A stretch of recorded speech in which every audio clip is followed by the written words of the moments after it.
congratulations to Ramni and Dr. Spedding, and also to Eastern Book Company to come out with this very comprehensive book that we practitioners have been denied for very long. The economy opened up in '91, but it took us till 2013 for someone to be thoughtful and write a book of this nature. Congratulations once again. I haven't really prepared a speech as such, because I assume it'll be a discussion, and there are such eminent people on this dais that I don't have to say a single word, because I don't think I can add or complement any of the thoughts that this panel could possibly provide. But what I would like to maybe share for very few minutes is a practitioner's perspective, having worked in mergers and acquisitions and having dealt with foreign direct investments for the last 14 years. It is very refreshing to listen to comments of the nature that Dr. Swami just spoke about, because normally we are always listening to the investors' perspective and their complaints about the policy and what more can be done to further liberalize this regime here. So yes, there are two sides of the coin, and I don't think anybody can deny the contribution of FDI to our country and to the economy as such. It has brought us to the international arena. We have seen tremendous growth from '91 to now. Not so long ago, we had a GDP of 8% or nearly 9%. In the past couple of years, it's gone down. But we are very much an economy to be reckoned with, and we are here to stay.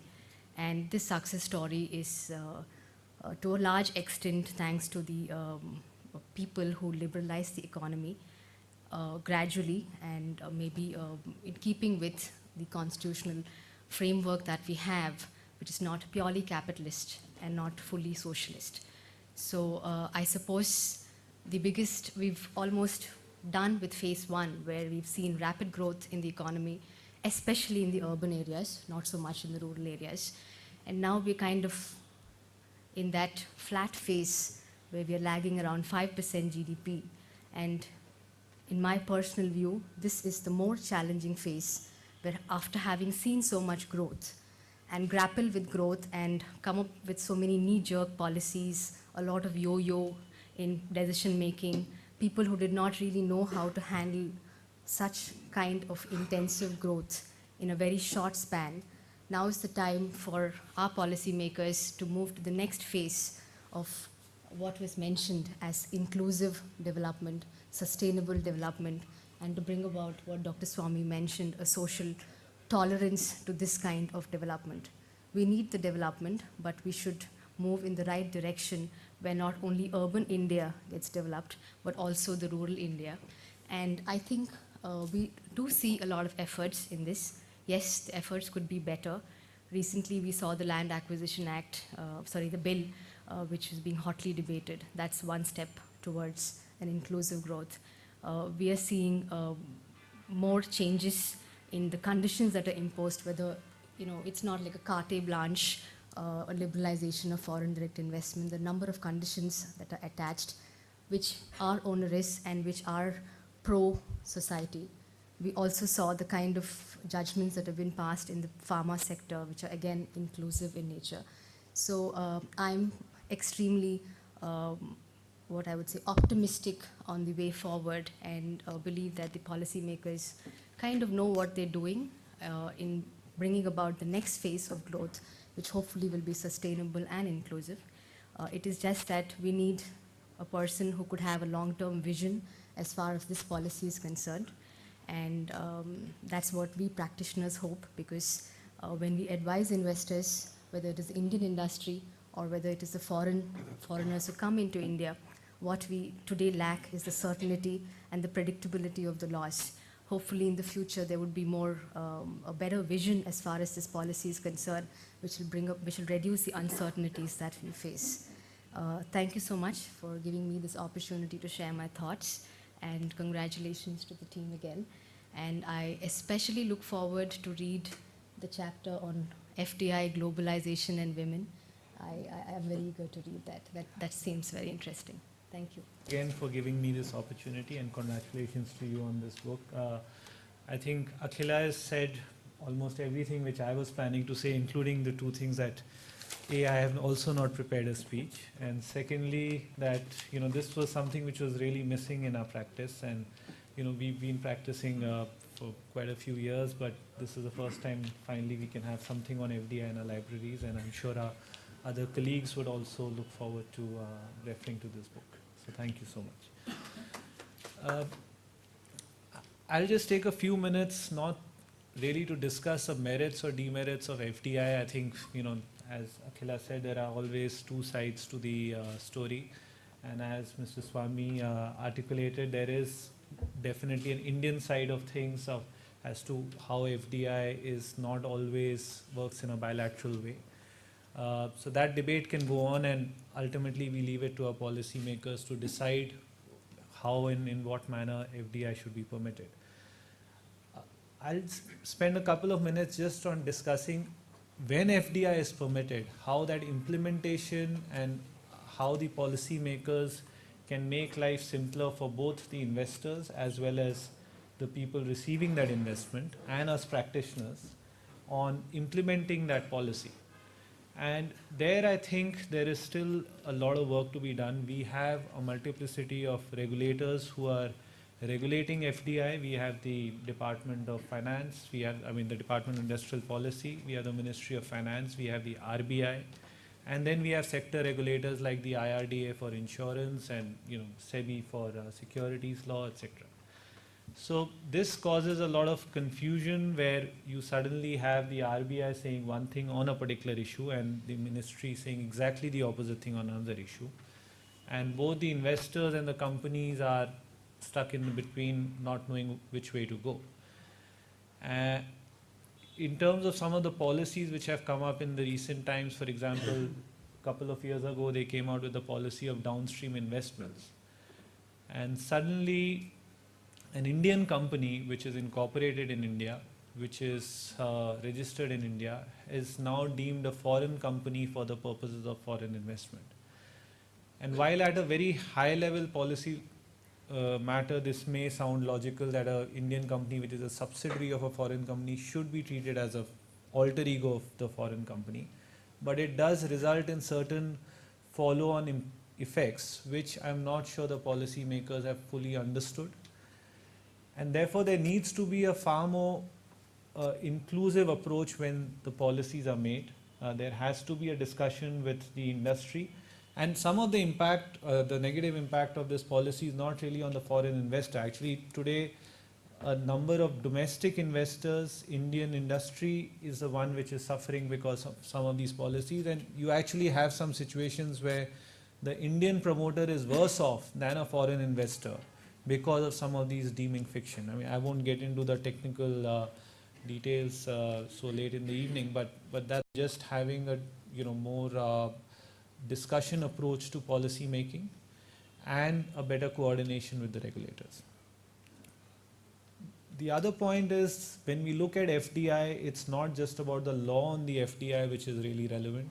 We need to look at some of the other aspects, for example, tax. I'm sure everyone's here familiar with the Vodafone tax judgment. Now, without getting into the merits of whether tax on a sale of shares which is outside India should be taxed in India or not, that's a separate point. The fact remains that when that transaction happens, that transaction was not taxable in India. The Honorable Supreme Court held that that transaction was not taxable in India. And then for the government to go and make a retrospective amendment which dates back to 1956 and say that, well, the law was always this. And the funny bit is here, it's not that the person who made the income or to who the income arose, that person was being taxed. The person who made the payment was supposed to know that in 1956 the law was something different from what is written in the statute book, and therefore they should have deducted tax before making the payment. And these are the kind of things which I think scare not only foreign investors but even Indian investors. The uncertainty, the lack of predictability in the law, And as I said, not just law on the FDI, but taxation laws, labor laws, company law. I mean, we've had the new Companies Act which has come into force, and a lot has been written on it, and that has its own share of problems. So I think we need to look at FDI in a more holistic manner and make sure the environment in India is conducive both for foreign as well as domestic investment. But having said that, I think congratulations again to you, and we all look forward to getting the next edition of this book. Came to India, I hid it. I came as a young lawyer with the I.C.W.A, but actually I really wanted to come and see India. And rather like has been mentioned before, India's had a fascination for many people for many different reasons. And I think especially for us from the UK who've had a long history, for better or for worse, with India. And I in particular adore the Indian values, the ethics, the values that I try and write about and bring to bear and bring to light again. I specialize as an international lawyer on sustainability, corporate governance, due diligence, all the ethical ways of doing business, not litigation. But I have done my best to advise small and large and medium-sized organizations to do the best they can, because my view is that it also helps the bottom line if you do business in an ethical way. I also would like to mention that this can be approached very much as a risk management issue, and I think reputation being a key issue for that. That includes the CEO of a business, it includes the brand of a business, it includes the reputation of the country. And back in 1991, I have been privileged, by the way, to go to Himalayas with the Chipko movement. I've been up and down all over India. I love India, and I would love to see India as the prime destination for FDI. I think one thing that's come out many times is the complications and the bureaucracy, for which I know that Britain had its role. But I think that where we are now is that India is not just a one destination, it's a multiple destination with so many opportunities. And I think if people take time to really understand those opportunities, we can rise above all the sort of technical issues which are all the experts need to advise on, and get India back to that place of leading in ethics as well as in risk management, as well as opportunities for I think what I would like to say, yes, a playing field, an equal playing field, but also where we can all enjoy doing business and a very inclusive situation. I think everywhere in the world there's this problem of the very poor and the amazing divide between poor and rich. And I think, as Dr. Swami said, we have to also think about contentment and happiness and what we're doing with our very short lives. India has the answer for all of that. And I think with this book, which we do hope will go on and on and on and create change, I do hope that from today, this contribution to the discussion will make the difference it should. And again, I'd like to thank Ms. Taneja Ramni for her quiet and great humility in all the scholarly work she's written, and her parents, who I love and admire, and her sister Rashmi. And thank you all for coming. And I just arrived from London last night, so apologies for looking tired, but I'm so pleased to be here. Thank you, Namaste. Thank you, Gautam. Thank you, Akila. I was just wondering if any of the panelists would like to respond to what has been said, or even we can open the discussion to the floor. If any of our distinguished guests would like to come and make a few short remarks, please come onto the stage and share your thoughts with us in brief. Please do come on. Please do introduce yourself so that we know whose thoughts we are hearing, and then please make your remarks. My name is Madhurima Mukherjee, and I am a corporate lawyer of this country. I have worked in many large organizations, and Akhila and Gautam obviously are currently working in two of India's largest law firms, Amarchand Mangaldas and E.Z.B. and Partners. And I was a partner with Amarchand Mangaldas and with Luthra and Luthra until recently. So just from my sheer volume of experience of having dealt with FDI as well as being one of, doing a lot of capital markets and M&A transactions in this country, my only thought to this panel and to this group would be that we can make FDI in this country a political issue, or we can make it an economic issue, or we as lawyers can try and resolve the conflict between the two. I think, unfortunately, FDI in this country is more and more becoming a political issue. And that is extremely unfortunate for India as well as for Indians. We cannot tell people, come to our country, give us your money on our terms and conditions. It won't work for us. We will not be allowed in any other country to say, we wouldn't like it to go to another country and say, you know what, we'll just give you our money, but on your terms and conditions. Indian companies invest all over the world, including in Africa. That would not be acceptable to us. So similarly, to expect foreign investors to come to our country, give us their money on economically, sound terms, and expect them to understand our political realities, I think is a bit unfortunate on the part of our policymakers. And as practitioners, we have found this only holding back our country. So, I really welcome books like this. I really welcome forums like this, because I think we need to understand as Indians that, as ma'am said, we need a predictable business environment. The Singapore Prime Minister came to our country and told our Prime Minister this very, very clearly. We will not put our money in a company with shares where we don't know where the company is going. So if we are not going to invest our own private money in something like that, how can we expect other people to come to our country and give their money to us and not have a predictable work environment or a policy environment? I think this is a crux that a lot of our policymakers, a lot of our deep thinkers are missing out completely. And we have created an economic crisis in this country. And today we are in a very, very unfortunate situation, and that has happened due to sheer lack of policy. I have done disinvestments over years and years. I've done capital markets, M&A over years and years. So has Gautam, so has Akhila. And I can tell you, maybe they are being polite and not saying it, but I can tell you as an observer, and we really need to grab FDI by its collar. We really need to understand the policy issues around it, and we really need to get ourselves straight whether we want the money or we don't want the money. If we want the money, we cannot have so many fetters of, yes, we will take your money, but we will not let you do 20 things that you need to do to make it profitable. I think this is a thought that I would like to leave with the panel as well as the group here today.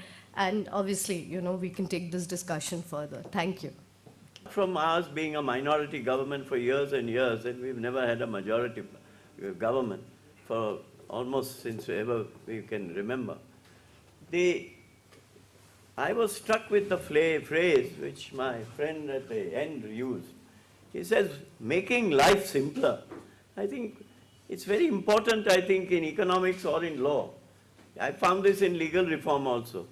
To make life simpler rather than more complicated.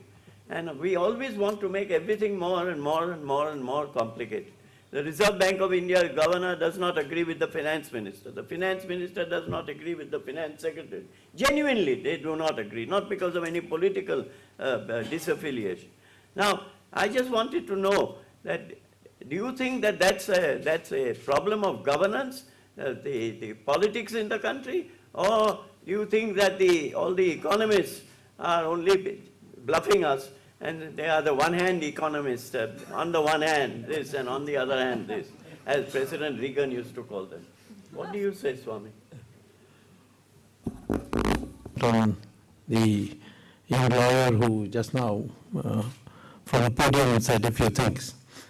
First of all, I think laws are sought to be complicated mostly by bureaucrats. And the problem is our society has such utter disdain for politics that qualified people do not want to go to politics. And generally speaking, when the bureaucrat knows that the minister knows nothing, then he takes over. And the minister may be interested in foreign trips and little money, and he makes arrangements for that. And after that, it's a psychic pleasure he gets in complicating the law. So I think if you want simple laws, you need to encourage people to go to politics. And I'm in politics despite the discouragement. I mean, almost everybody discouraged me and continued to do so for long years. But I did find, because I was part of the reform process, the blueprints were prepared by me, Mr. Narasimha Rao, then took it over from me. I was also a member of his government and got it implemented. But I found that because I know the subject, the civil service performed magnificently. So the cure is that if you want simple laws and a simple life, you must have good quality politicians.